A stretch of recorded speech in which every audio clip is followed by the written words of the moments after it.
preview edition of the WHAC Women's Soccer Tournament Finals. I'm here with head coach Chris Allen, who will be taking on Indiana Tech Friday at 7 o'clock.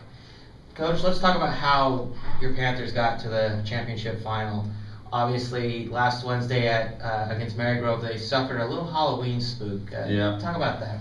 Yeah, I think like we talked about before the tournament started, we knew that it was going to be very tough throughout. Whoever we played against were either going to make it difficult for us, and obviously that happened. So we were pretty pleased with the way we played throughout. Just didn't do enough to get a convincing win, but like we talked about after that game, you know, at some point you just have to be happy with the win and just getting through to the next round.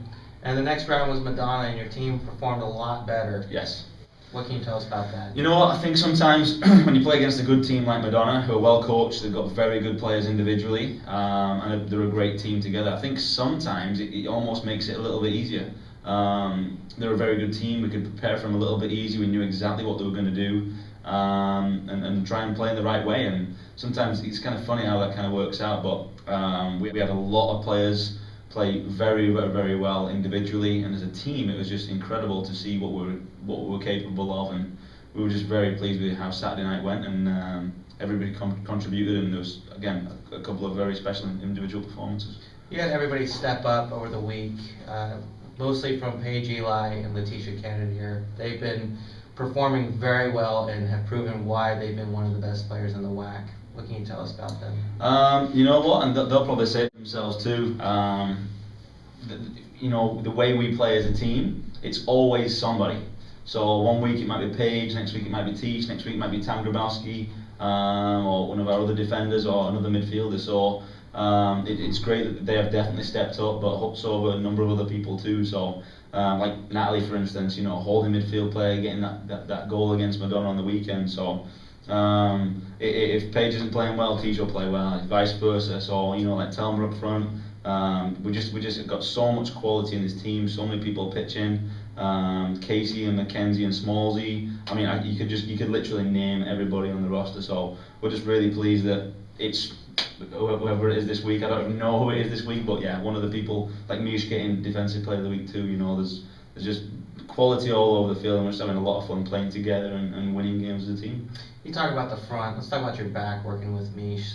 There's a lot of names there with Ashley Roth, Ricky Lynn Brummel, and Brenna Hartner. Yeah. Who performed so well. Absolutely. Over the week. What can you tell us about your defenders? You know, we set a goal at the beginning of the season to only allow a certain amount of goals. We were very close to that, and we were extremely happy with how it's gone. We gave a lot of PKs away at the beginning of the season, and that seems to have dried up a little bit.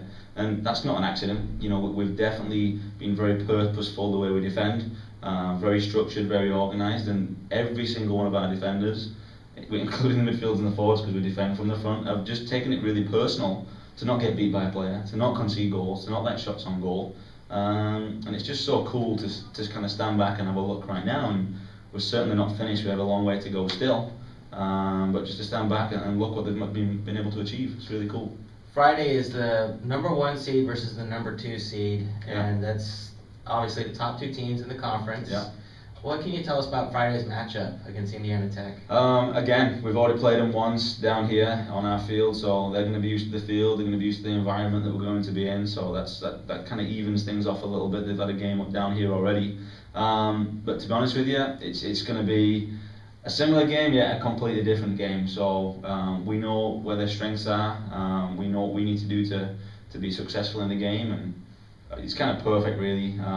It wouldn't have been right, I don't think, if either the number 1 or 2 team weren't playing in the final. So I'm glad that we get to play them, and they're a fantastic team, well coached, and we're excited to play against one of the best forwards in the conference, and the second best team, so to speak, right now.